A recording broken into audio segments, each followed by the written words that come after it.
refeição, Jesus perguntou a Simão, lembre-se, gente, esse texto do capítulo 21 nos conta exatamente o seguinte: Jesus está na beira da praia, os discípulos saíram para pescar, eles não sabem o que fazer, Jesus já apareceu para eles, mas eles estão muito aflitos, e eles não sabem o que fazer, e Pedro diz: eu vou pescar, e os discípulos dizem: tá bom, nós vamos pescar também. E eles vão pescar, e conforme eles estão, num determinado momento, não pegaram nada, e alguém grita da praia para eles: olha, lance a rede aí, e vocês vão apanhar. Eles lançam a rede, e João diz para Pedro: é Jesus põe o paletó, a capa, pula na água e vai até Jesus. E já tem alguns peixes, eles arrastam a rede, põe mais peixes, e ninguém pergunta para Jesus se é Jesus, porque todos sabem que é Jesus. E aí o texto começa que nós vamos meditar dos versos de número 15 e em diante. Depois da refeição, Jesus perguntou a Simão, Pedro: Simão, filho de João, você me ama mais do que estes? Ou seja, você me ama mais do que estes outros me amam? Sim, Senhor, respondeu Pedro, o Senhor sabe que eu amo. Então, disse Jesus: alimente os meus cordeiros. Jesus repetiu a pergunta: Simão, filho de João, você me ama? Sim, Senhor, disse Pedro, o Senhor sabe que eu amo. Então cuide de minhas ovelhas, disse Jesus. Pela terceira vez ele perguntou: Simão, filho de João, você me ama? Pedro ficou triste, porque Jesus fez a pergunta pela terceira vez e disse: o Senhor sabe todas as coisas, sabe que eu amo. Jesus disse: então alimente as minhas ovelhas. Eu lhe digo a verdade, quando você era jovem, podia agir como bem entendia, vestia-se e ia aonde queria, mas quando você for velho, estenderá as mãos e outros o vestirão e o levarão aonde você não quer ir. Jesus disse isso para informá-lo com que tipo de morte ele iria glorificar a Deus. Então Jesus lhe disse: siga-me, siga-me. Eu já quero entrar com você junto nesse tema, mas eu preciso, a título de conhecimento, explicar algumas coisas para os mais velhos presentes aqui. Alguns pretensos conhecedores de grego dizem que as primeiras duas vezes que Jesus perguntou, ele usa a palavra agapau, e na última, e Pedro responde com filéu. Então é isso que entristece Jesus. Bobagem, filéu e agapau são intercambiáveis, ambas as palavras podem significar amor. Essa versão, ela não tem fundamento. O texto explica qual é o problema. A terceira vez, tá bom? É a terceira vez que Jesus pergunta, que causa em Pedro imediatamente uma assimilação do que estava acontecendo naquele momento. Bom, hoje eu queria pensar com você sobre traição e amor irresistível. Bom, deixa eu falar muito explicitamente para você. Daqui a pouco nós vamos pensar que, sob a perspectiva divina, todos traímos a Deus. Vou falar disso já. Então eu não escolhi esse texto para falar com um grupo de pessoas exclusivo, que tem um tipo de problema na vida. Não. Estou expondo um texto que nos representa, e vou provar isso pelas Escrituras.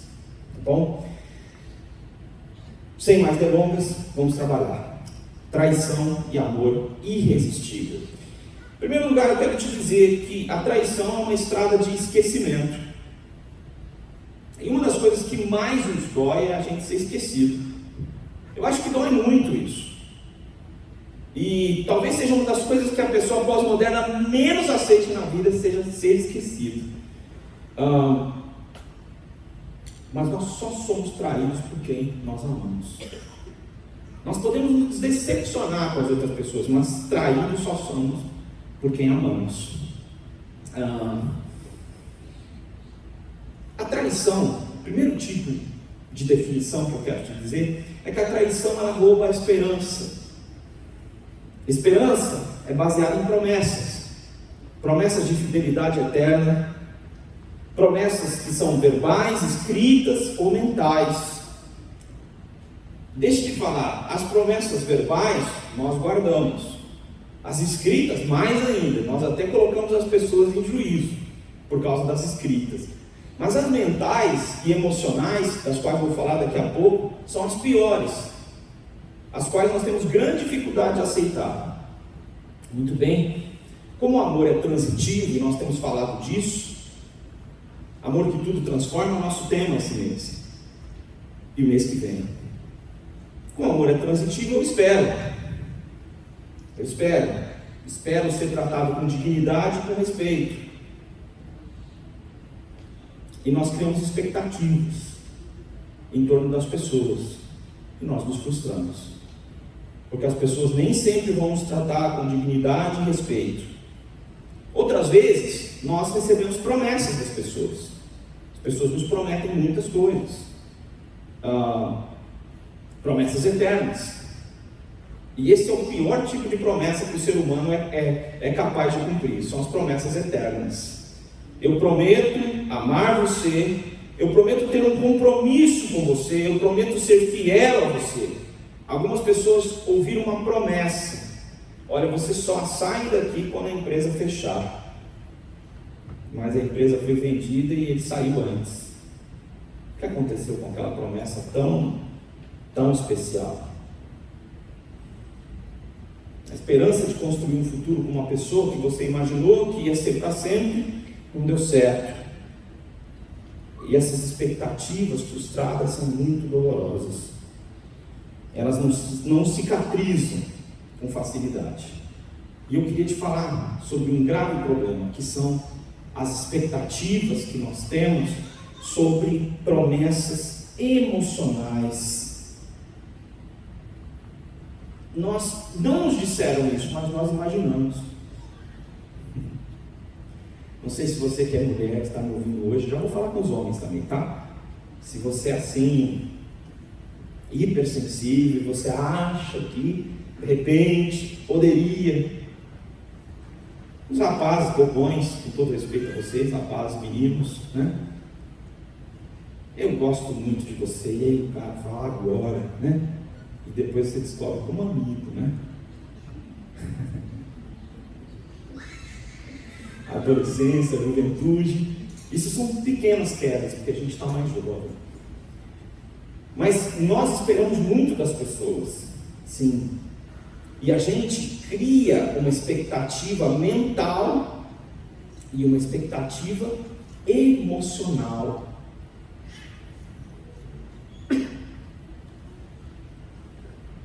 Qual é a expectativa mental e emocional que nós criamos? Nós esperávamos que, nós aguardávamos que,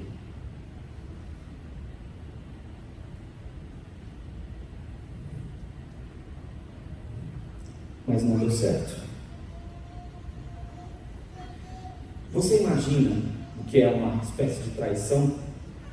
Quando você está sozinho no meio da multidão e seus pais esqueceram você por algum motivo, ou você desviou sua atenção, e agora você está numa multidão, sozinho, olhando onde é que está seu pai e sua mãe, e a única coisa que você sabe fazer é gritar: socorro, qualquer coisa que equivale a isso, porque você foi esquecido.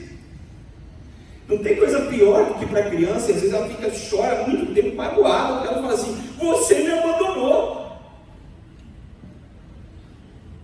E os pais desesperados porque a criança sumiu. A sensação de traição é mais ou menos essa: é que você foi esquecido por alguma coisa, e você ficou pelo caminho.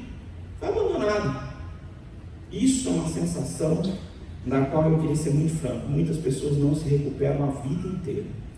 Tem gente que ainda está vivenciando a história familiar de destruição dos pais, do pai não conhecido, da mãe não conhecida, de um divórcio que acabou com sua vida. São histórias muito tristes.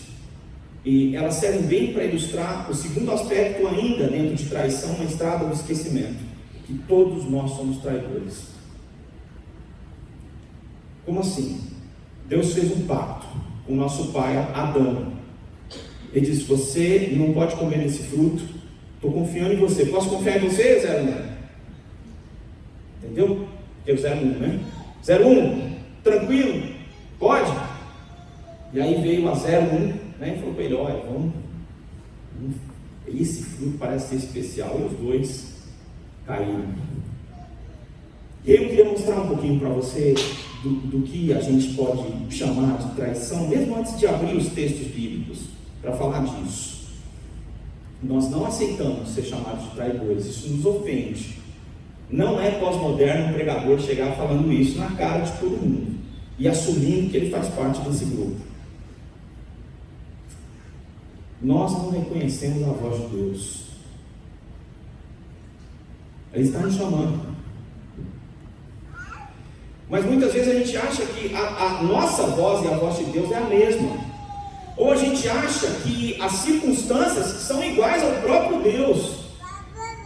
Então a gente acha ou imagina que nós não vamos ser ouvidos.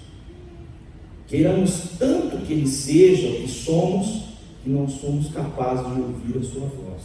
Escute o que eu acabei de falar. Queremos tanto que Ele seja o que nós somos, que nós não somos capazes de ouvir sua voz. Nós queremos que Deus seja tão chegadinho, tão parecidinho com a gente, só que a voz dele é a voz do outro, não é a minha própria voz. E eu, muitas vezes, não consigo escutar a sua voz. Por quê? Porque eu não quero, porque eu não percebo a sua presença. Paulo resume que nele nós nos movemos, nele existimos, o ar que está em volta de nós, ele está conosco, mas você não percebe. Nós conquistamos muitas coisas, na nossa opinião, coisas que Ele nos deu, e na hora de fazer o discurso, minha mãe, um beijo para minha avó, meus professores, meus colegas, Deus não tem nada a ver com essa situação. Nós não entendemos que até a presença dos inimigos na nossa vida vem de Deus. Como assim? Faz um banquete na presença dos meus inimigos, meu cálice transborda. Deixa os inimigos virem. E o cristão hoje ele pensa que ser alguém temente a Deus é não enfrentar uma doença grave, não ter problema no trabalho, não ter problemas de relacionais. Isso não é verdade, isso é mentira. O dia a dia desmente esse fato. Deus quer fazer um banquete com você na presença dos seus adversários. Isso que o Salmo 23, versículo 5 diz. Ele vai pôr a porção do Espírito Santo em você, para que você transborde, para que o seu cálice transborde. Ele não promete que você não vai ter problemas, sabe? Mas muitos de nós não vemos, e precisamos da estrada de Damasco, onde Deus se apresenta para nós para dizer: eu sou contrário a você, porque você me persegue. Eu vejo você, e a partir de hoje você vai ver que eu estou aqui. A inimizade que muitas vezes nós demonstramos, e a traição, é vista no texto por Pedro. Simplesmente, depois de 3 anos que ele esteve ao lado do mestre, quando o mestre realmente precisou dele, ele vai reproduzir algumas frases que a gente já vai conversar, dizendo: eu não sei quem é ele, eu não conheço. Alguns dos evangelhos dizem que ele começa a falar um palavrão, palavra de baixo calão, para dizer: olha, não sei quem é ele, a minha linguagem não é parecida com a dele. Eu queria falar para vocês ainda sobre traição, que Davi passou um perrengue Muito difícil. E aí eu queria falar sobre uma tradução que as pessoas fazem sobre Davi. Tem gente que gosta de escrever livro comportamental usando os personagens bíblicos, com o seu conhecimento de hoje. Só não lê a Bíblia. Assim que Davi pecou com Batseba, adulterou com ela, Deus falou algo: eu vou suscitar o mal de dentro da sua casa. Meu irmão, você pode ser a pessoa mais sábia do mundo, você pode ser Salomão, você pode ser quem você for. Se Deus disser que vai suscitar o mal de um lugar, não tem o que você possa fazer. Foi o que aconteceu com Davi. Absalão, filho dele, queria a morte dele. Houve um incesto, a irmã foi estuprada, Absalão matou o irmão, Amnon. Tudo isso veio na casa de um mesmo pai. E o filho conspirou em matar seu pai. Com quem que ele conspirou? Com o melhor amigo de Davi. Quem é ele? Provavelmente Ahitofel. Se bandeou do lado de Salomão. E o Salmo 52 conta exatamente o que eu queria ler para você nesse momento. Com efeito, não é inimigo que me afronta. Se fosse, eu suportaria. Nem é o que me odeia quem se exalta contra mim, pois dele eu me esconderia. Mas és tu, homem meu igual, meu companheiro e meu amigo íntimo, diz Davi no Salmo 55. Juntos andávamos, juntos nos entretínhamos e íamos com uma multidão à casa de Deus. Salmo 55, de 12 a 14. Pedro nega Jesus com as seguintes frases. Acusam dizendo: você é um discípulo dele. Ele diz: eu não sou. Já pensou se matricular há 3 anos, comendo junto com a pessoa e diz: ó, você anda com ele, você é discípulo dele. Ele diz: não sou. Você estava com ele. Ele responde: não o conheço. Já pensou, cara? Na hora que você está naquele sufoco, naquela situação de morte, a pessoa diz: ó, você não pode ajudar ele? Não sei quem ele é, não conheço. Você não é de Nazaré, você não é da Galileia, aliás, da região dele. Seu modo de falar não acusa você. Eu não te vi no jardim. E ele diz: não, não, não, não, não. E logo, estando ele ainda a falar, cantou o galo. Então, voltando-se o Senhor, fixou os olhos em Pedro. E Pedro se lembrou da palavra do Senhor, como lhe dissera: hoje 3 vezes você vai me negar, antes que o galo cante. Então Pedro, saindo dali, chorou amargamente. Talvez essa tenha sido a decepção da vida de Pedro. A gente vai ver porque é uma grande decepção. Mas o que eu quero te dizer sobre esse assunto muito importante? Quando nós transgredimos as ordens de Deus e nos tornamos inimigos de Deus, nós nos tornamos, agimos como C.S. Lewis coloca naquele mundo imaginário onde Aslan é o leão, que é um rei, que criou Nárnia, e os 4 filhos de Adão, ou seja, entram num reino de animais e de outros seres mágicos, e um deles comete o ato de se ligar para a feiticeira branca. Quero que vocês vejam essa cena que traduz a nossa história como seres humanos. Você tem um traidor entre os seus, Aslan. A ofensa dele não foi contra você. Vejo que se esqueceu das leis sobre as quais Nárnia foi construída. Não cite a magia profunda para mim, feiticeira. Eu estava lá quando foi escrita. Então se lembra bem de que todo traidor pertence a mim. O sangue dele é minha propriedade. Aslan sabe que a menos que eu tenha o sangue dele, como manda a lei, toda Nárnia será subvertida e perecerá em fogo e água. Esse menino morrerá na mesa de pedra. Como diz a tradição. Todos pecaram e destituídos estão da glória de Deus. Todos pecaram. Não há nenhum sequer que faça o bem. Ninguém se aliou a Deus desde a sua nascença, desde o seu nascimento, e está fazendo o que é reto e bom. Pelo contrário, em muitos momentos, nós omitimos o fato de que nós o conhecemos. As pessoas estavam ao nosso redor nos perguntando e nós nos calamos. E Jesus diz que aquele que me negar diante dos homens, eu vou negá-lo diante dos anjos, na presença do meu Deus. Segunda coisa que eu queria te dizer, não é trazer culpa para nós, mas trazer o perdão, é o caminho da reconciliação. Jesus dá uma tríplice oportunidade para Pedro.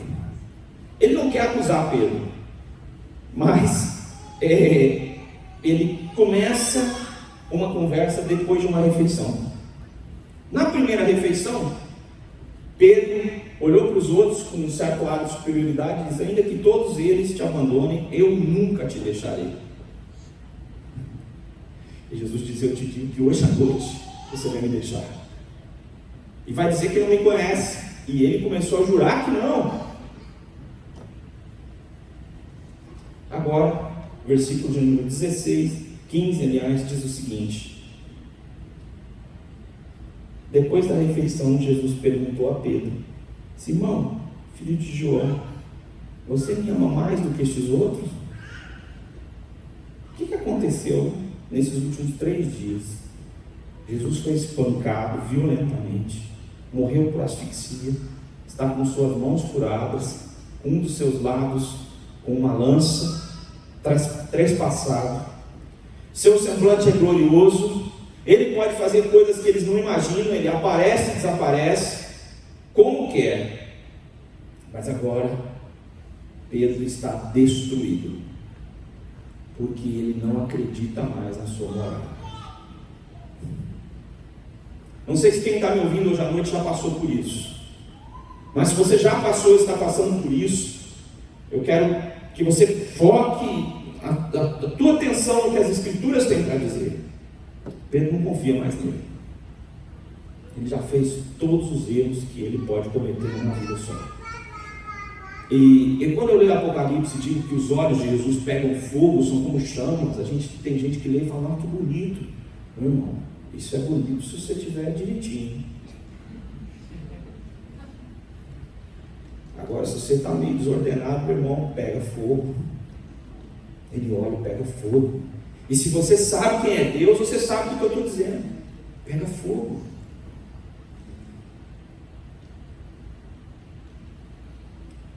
Sabe, Pedro é uma pessoa que as pessoas gostam de fazer uma caricatura, porque elas se identificam com os erros dele, mas não sabem que ele é um dos apóstolos mais destacados, e que quando ele diz: eu não vou te abandonar, ele estava seguro que ele tinha feito tudo, que ele tinha abandonado tudo por causa de Jesus. Ele tinha largado a sua profissão, largado os seus ideais anteriores, ele tinha abandonado sua vida anterior para seguir Jesus, deixou tudo na praia. O coração dele pertencia a Jesus, era isso que ele sentia. Mas na hora em que ele tinha que escolher entre a vida e a morte, ele escolheu a vida, a sua própria vida. E agora, como é que ele poderia prosseguir como um discípulo de Jesus, depois de um momento decisivo, ter cometido um erro tão grave?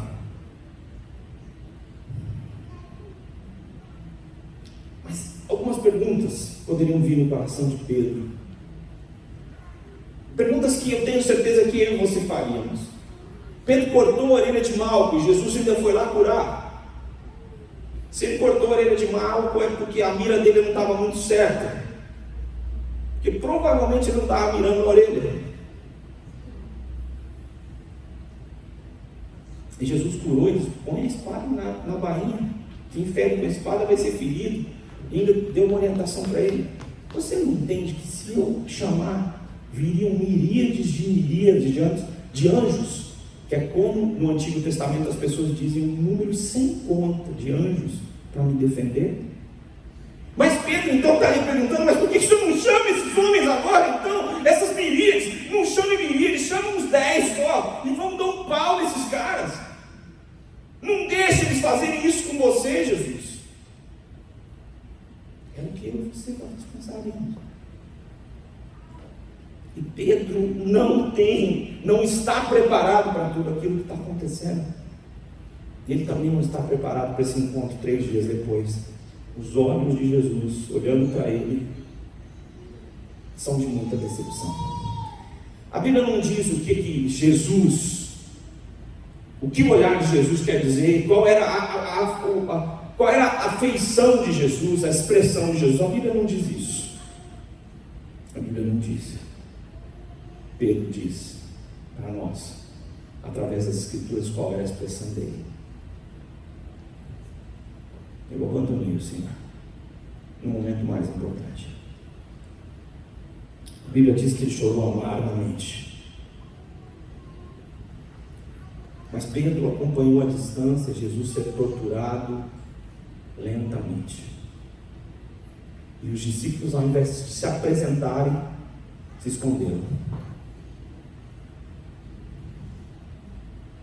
E quem foge nunca para de fugir.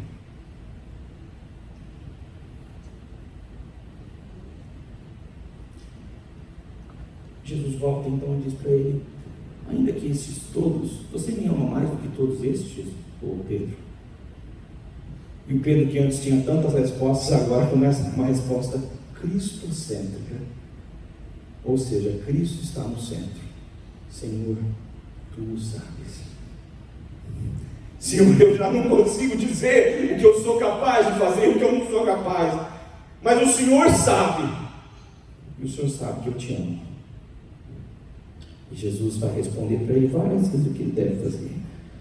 Pedro sabe agora que não sobrou nada do discípulo, não sobrou nada do aprendiz, só sobrou um pescador desorientado no mar da Galileia. A gente tem muita dificuldade de perdoar, viu, gente? A gente diz que perdão é só para Deus, mas Deus ordenou que a gente perdoasse. E tem gente que mantém uma conduta evangélica. Se as pessoas não quebrarem os princípios centrais, não cometerem os pecados capitais, mas isso não é coisa de católico, pecado capital? É da crença católica, mas os cristãos evangélicos também têm os seus pecados capitais. Se a pessoa não cometer os pecados capitais, não me roubar, não falar mal pelas costas, ele vai continuar sendo meu irmão. E os outros? Os outros são os outros. Os outros que se dão. E Jesus, isso era tão difícil para os discípulos entenderem, que uma vez Pedro fez uma pergunta querendo ser espiritual. Ele disse: olha, Senhor, aquele que pecar contra o mesmo erro comigo, eu devo perdoá-lo 7 vezes? Ele disse: não, 7 eu estou muito espiritual, eu estou muito acima da lei. E Jesus diz: não, 7 não, 70 vezes 7. E Jesus só usou o número 7 para brincar com ele, deu 490 vezes. Ele ainda tinha usado no mesmo dia. Isso era muito difícil para eles entenderem, mas o que Jesus fez foi nos conceder o ministério da reconciliação. Cristo estava reconciliando o mundo consigo mesmo e nos concedeu o ministério da reconciliação. Ele está nos chamando para levarmos o perdão para as pessoas que são traidores, como nós fomos. Ele nos perdoou. O perdão dele custou a sua vida, a vida de Jesus. E agora ele quer que eu e você vamos dizer para as pessoas que em nome de Jesus há perdão para os seus pecados imperdoáveis, para os seus erros, para as suas traições, para os seus enganos de uma vida inteira. Eu e você recebemos esse ministério. Perdão é o caminho da reconciliação. Em terceiro lugar, há uma coisa que eu queria te dizer: é muito fácil a gente falar determinadas coisas, e as palavras, elas mudaram. Nos últimos 50 anos as palavras mudaram, eu diria 70 anos mais, e eu queria te explicar por quê. As palavras, elas estão perdendo o sentido. Antigamente as pessoas falavam menos do que nós. Não tinha WhatsApp, moças e rapazes, né? Então no WhatsApp tem gente que fala num dia o que às vezes uma pessoa não falava com a mãe a vida inteira. Não fala também, escreve, né? Só que tem uma coisa, as gerações anteriores, elas eram econômicas em palavras, mas elas tinham uma coisa muito interessante. Havia um critério para muitas pessoas, não para todas, em que cumprir a sua palavra era uma coisa fundamental. Eu escutava dos meus pais dizendo: se você falou, você tem que fazer. Você não prometeu? Agora você tem que ir. Eu lembro que na minha adolescência, quando eu ouvi meu pai falar isso: você vai me ajudar? Eu falei: não vou te ajudar não. O senhor não vai me levar lá? Não, eu não falei que ia, você falou que ia. É um problema seu, você já é grande. Eu vou dizer que na minha adolescência eu não entendi o que ele estava querendo dizer. E hoje em dia as pessoas, adolescentes, vão entender menos ainda o que eu estou dizendo. Por causa das palavras, há mais de 50, 70 anos, as pessoas eram capazes de morrer ou de dar a vida por causa do que elas falaram. Ela cumpriria aquela promessa até o fim da sua vida, indo para a guerra, inclusive. Só que ser um homem de palavra era importante. Mas o apóstolo João, que é uma pessoa muito amorosa, mas muito séria, ele diz assim: filhinhos, um homem de palavra. Só palavra não adianta. É muito fácil a gente dizer que está reconciliado com Deus na aparência. Então Pedro poderia ter sido reconciliado naquelas 3 oportunidades que Jesus deu para ele. Dizer: olha, eu vou abrir uma porta para você, você não me negou 3 vezes, agora você vai dizer 3 vezes que você me ama. Não seria fácil? Maravilhoso. Jesus fez isso por ele, mas Jesus fez algo mais. Sua resposta vai ter que durar a vida inteira. E eu digo para você que ela vai durar a vida inteira, não com castigo, e nós já vamos ver isso daqui a alguns momentos. Pedro chorou amargamente. A Bíblia diz isso, e quando a Bíblia diz isso, quer dizer que sua alma se lavou naquela situação toda. E pastoreio e arrependimento são 2 coisas para todos os crentes. E eu queria explicar isso nessa noite. Jesus levou a culpa de todos nós no Calvário, levou a do seu discípulo Pedro também. Mas agora ele estava pescando a esmo, ele não sabia o que fazer. O que ele podia esperar? Ele era um traidor. Mas o amor que ele sentia por Jesus o fez se lançar no mar do amor de Deus, mais uma vez. Ele não se molhou no mar da Galileia, ele se lançou no mar do amor de Deus para encontrar com Jesus naquela praia. Indigno, cheio de vergonha, nada para oferecer, mas, conforme nós temos falado, Jesus espera amor de nós. E quem não pregar esse evangelho está pegando uma distorção. Pedro, você me ama? Senhor, tu sabes que eu te amo. Tá bom, então eu vou te dar uma ordem: alimente as minhas ovelhas. Literalmente é isso. Alimente as minhas ovelhas. Nutra as minhas ovelhas com o que você viu e ouviu de mim. Como é que você vai mostrar o seu amor por mim? Você vai abençoar pessoas. Isso é para todo discípulo de Jesus que foi um ex-traidor, pecador, inveterado, inimigo de Deus. É convidado para esse pastoreio. O pastoreio não é uma função de uma única pessoa na igreja, mas é uma maneira de você, onde Deus o colocou, dar alimento para as pessoas que estão desesperadas. Jesus olhava para as multidões e via que elas estavam desesperadas, como ovelhas que não têm pastor, com fome. E isso ainda é uma verdade hoje nos nossos dias. Não existe uma pessoa que vai cumprir a sua missão, um pastor de uma igreja que estará em todos os lugares. Isso é mentira. Redenção Igreja é uma igreja para a cidade, quando cada um de vocês se apresenta na cidade para ser um pastor de ovelhas. Nesse sentido, todos os crentes são sacerdotes. De graça vocês receberam, ou seja, a minha graça foi dada para vocês através da morte do meu filho, e de graça vocês vão conceder. De graça recebestes, de graça dai.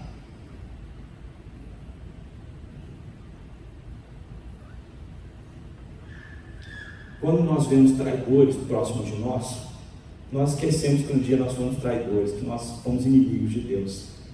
E nós olhamos para as pessoas exaustas e dizemos para Deus: Deus, eu também estou exausto.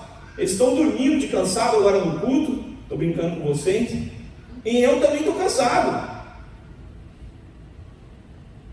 Está tudo difícil para mim. Eu não quero me gastar por elas. Pastorei as minhas ovelhas. Eu lembro de um período da minha vida em que eu não era casado e a minha casa vivia cheia de gente pedindo ajuda ou querendo ser ouvido, e pessoas pedindo socorro. Às vezes as pessoas da cidade pediam para eu trazer uma palavra no sepultamento de alguém que eu não conhecia. Estava numa cidadezinha na periferia de São Paulo, e um dia eu estava muito cansado. Tinham aquelas famílias que tinham muitos problemas, ano após ano. Os problemas eram muito difíceis. E um dia estava muito frio, no inverno muito frio, perto de 0 graus, e o telefone tocou. Não tinha celular na época. O telefone tocou na sua casa de madrugada, não é porque alguém lembrou de você para orar. Na casa do pastor não funciona assim. Geralmente é um alerta. Uma mãe ligando que o filho estava embriagado, mas não era a primeira vez que ele estava embriagado, desde que eu conhecia. Eu falei: tá bom, mãe, onde está seu filho? Imagina o ponto mais alto da cidade, o lugar que mais venta. Era lá que aquele infeliz estava, às 3 horas da manhã.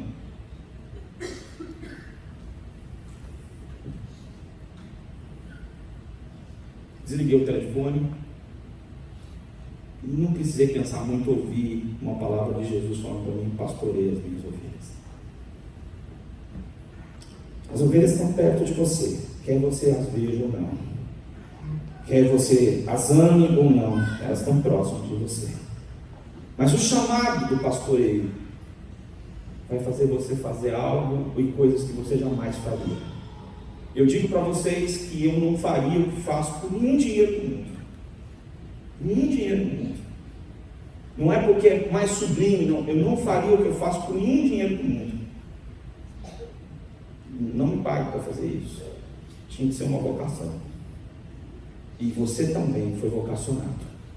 Não é por dinheiro, não dá para terceirizar. Você me ama, você foi perdoado por mim, pastorei as minhas ovelhas.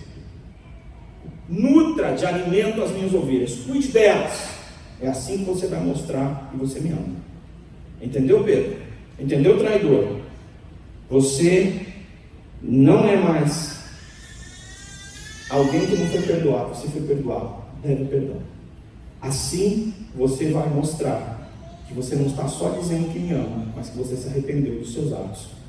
Quando você olhar para as pessoas,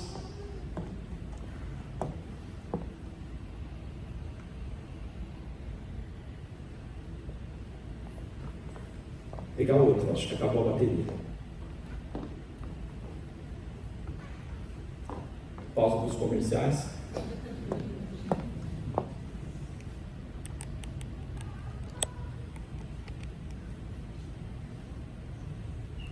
Eu não sabia se 50% era suficiente. Hoje eu descobri que não.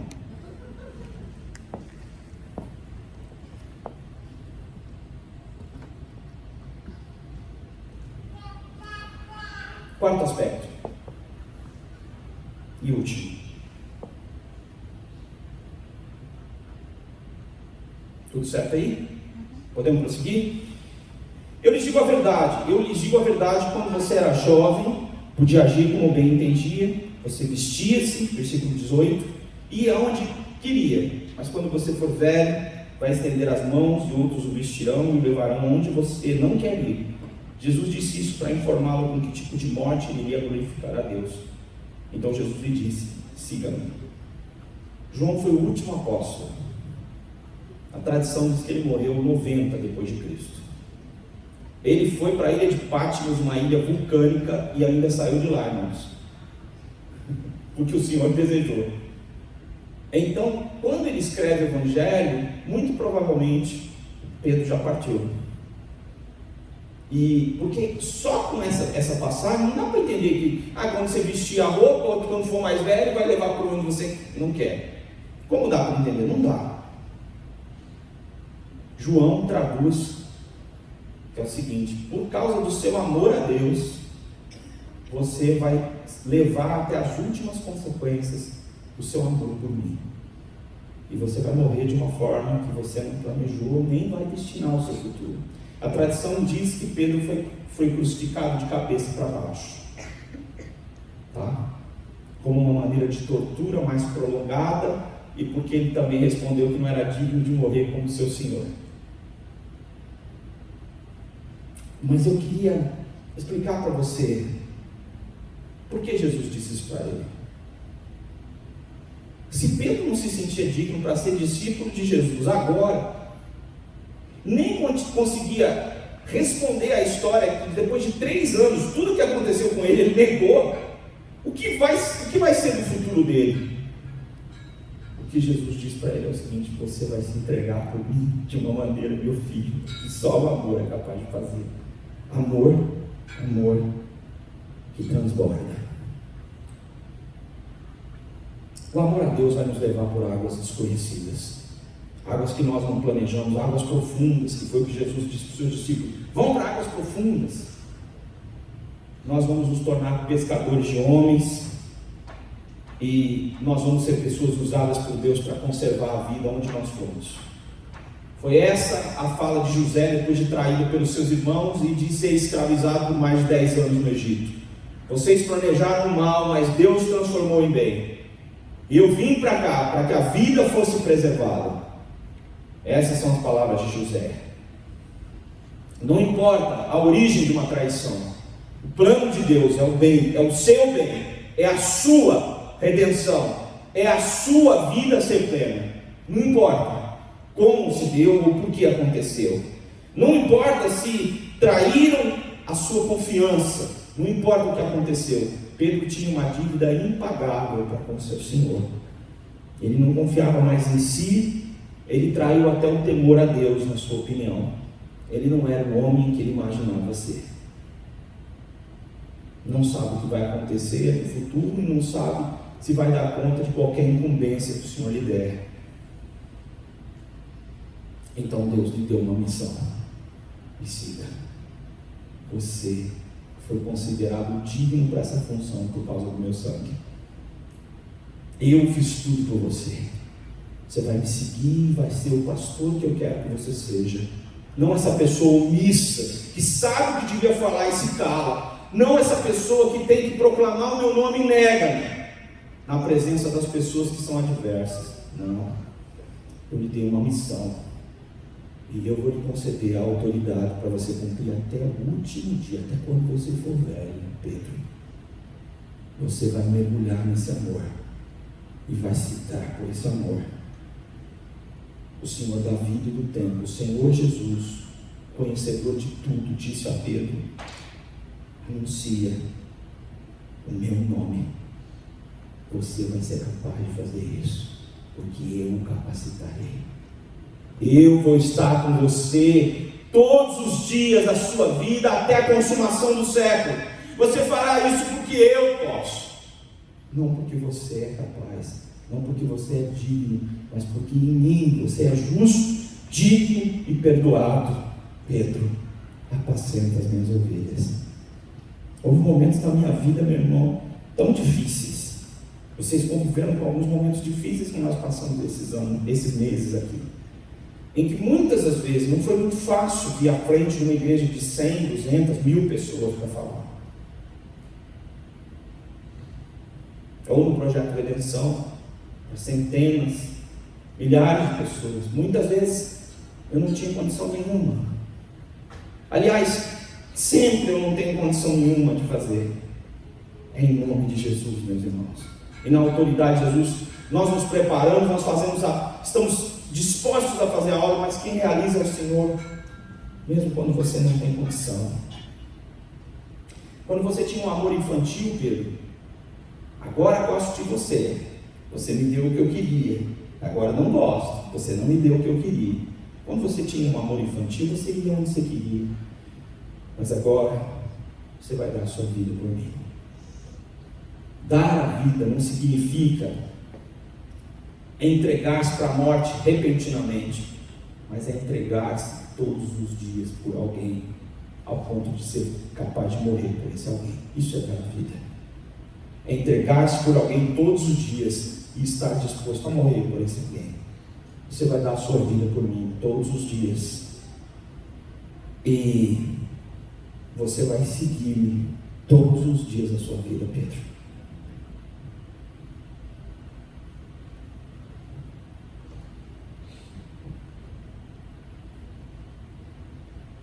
Algumas semanas atrás, nós pensamos sobre uma mulher que chorava aos pés de Jesus. Vimos que era uma prostituta, vimos no nosso tema que algumas das famílias de prostituição no Oriente e na Ásia, ainda hoje, e na África, são vendidos pelos pais para isso, e moram com as próprias famílias. Não sabemos a história dessa mulher, mas ela se encaixa dentro de um cenário como esse. E Jesus se volta para ela e diz: perdoados são os seus muitos pecados, porque ela muito amou. Eles disseram: quem é esse que pode perdoar pecados? Perdoados são os seus muitos pecados, porque quem pouco ama, pouco sente que foi perdoado, e quem muito ama, muito foi perdoado. Para concluir a palavra nessa noite, eu queria ter uma palavra muito específica para você, que hoje é um crente nominal. Se disser que você é alguma coisa, você diz que é um evangélico, ou você é um protestante, né? Um protestante pró-Bolsonaro, protestante, né? Lula, qualquer tipo de protestante, você diz isso. Mas a palavra arrependimento e amor não fazem parte da sua vida. Eu convido você não a passar por uma comiseração, uma autocomiseração que destruiu a vida de Judas. Eu convido você a se arrepender. E eu convido você ao único estilo de vida que cabe a um seguidor de Jesus: derramar a sua vida aos pés do Senhor. Eu quero dizer a você e a mim, que temos dado tantas desculpas para Deus sobre por que não oramos, como falei semana passada, não é sobre vir à igreja, isso é cobrança de um líder, bobagem.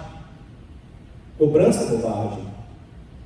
Porque você não ora mais do que um minuto, porque você não contribui nada para a causa de Deus, porque você, no meio dos seus amigos, não proclama o nome do Senhor, porque você economiza com Deus. Foi o que nós falamos semana passada. Ou você foi muito perdoado e derrama esse amor, um amor que transborda, ou você ainda não entendeu o grande amor de Deus por sua vida. E eu queria falar para você hoje que está em conflito ainda pelas suas situações externas, achando que a vida é um maniqueísmo. O que é um maniqueísmo? Um Deus do mal e um Deus do bem, que você está entre o mal e o bem. Que loucura é essa? Deus está transformando o mal na sua história em bem. Você não está vendo? Você não pode ver isso ainda, porque você está carregado do mal dentro de você, meu irmão. Deus quer perdoar você. Eu não posso terminar essa mensagem senão dizendo: Deus quer perdoar cada um de nós, e a manifestação desse perdão é amor abundante, amor que põe tudo no altar de Deus. Agora eu queria só dizer uma coisa para concluirmos em definitivo. Você acredita que alguém que ama a Deus e põe tudo aos seus pés, a sua vida inteira aos seus pés, que Deus o desprezará, que ele perderá algo, que ele será banido ou que ele sofrerá eternamente? Será que quando um filho diz que ama o pai e que entrega toda a sua vida para o seu papai, para a sua mamãe, é assim que ele vai ser tratado? Porque poderiam surgir dúvidas. Jesus responde essa pergunta: se vocês que são maus dão boas coisas para os filhos de vocês, será que o Pai Celeste não fará infinitamente mais do que vocês pedem? Mas vocês têm coragem de fazer isso? Vocês creem nisso? Quero orar nessa noite para abençoar a sua vida. Quero convidá-la a não só receber esta mensagem de redenção, mas apropriar-se dela na sua vida, ser abençoado e reconhecer que em muitos momentos da sua vida você tem talvez virado as costas para o que o Senhor fez. E eu sei a razão de Jesus ter sido crucificado. Foi por causa dos meus pecados. Ele foi colocado naquele lugar indigno por minha causa. E toda a minha vida é pouco para oferecer ao que Ele fez por mim. E eu e você nessa noite nós podemos dizer isso: Senhor, a minha vida é Tua, mas isso tem que se reduzir, tem que se representar em arrependimento, em pastoreio e em transbordamento. Fique de pé, vamos orar.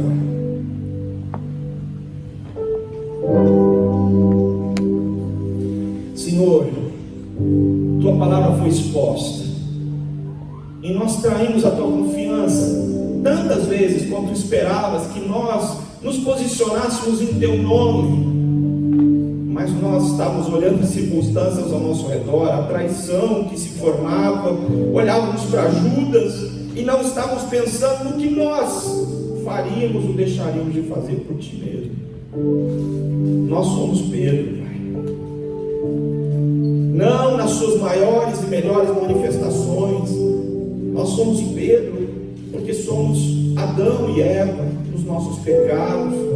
Nós voltamos as costas para o Senhor e nos rebelamos contra Ti. Então, em nome de Jesus, nós nos arrependemos, Senhor. Em nome de Jesus, nós O amamos, Senhor. Em nome de Jesus, tudo que é nosso veio de Ti, voltará para Ti, através do nosso louvor, da nossa entrega. Os nossos barcos estão na beira do mar da Galileia e nunca vão sair de lá, Senhor. Porque, Senhor, nossa vida é toda Tua. Nada importa mais do que o Senhor. Proclama Teu nome onde a gente for, Senhor. Que a nossa boca se encha de júbilo no meio dessa geração.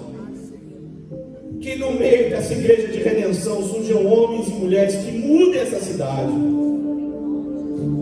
Porque Teu é o poder para fazer isso. A honra e a dignidade que Tu nos concedeste pela morte do Teu Filho. Oh, ressurreto Jesus, Senhor do universo. É no Teu nome que eu oro com esse povo que se chama pelo Teu nome. E é no Teu nome, Senhor, e por causa do Teu nome, que eu os abençoo. Que a graça de nosso Senhor e Salvador Jesus Cristo enche os lábios, as mãos, o coração de vocês, por onde vocês forem, para proclamarem o amor de Deus o Pai, com seus atos, gestos e de todo o coração. O poder do Espírito Santo, que enxugou todas as lágrimas e nos concedeu vida para o Seu louvor, hoje e para todo sempre,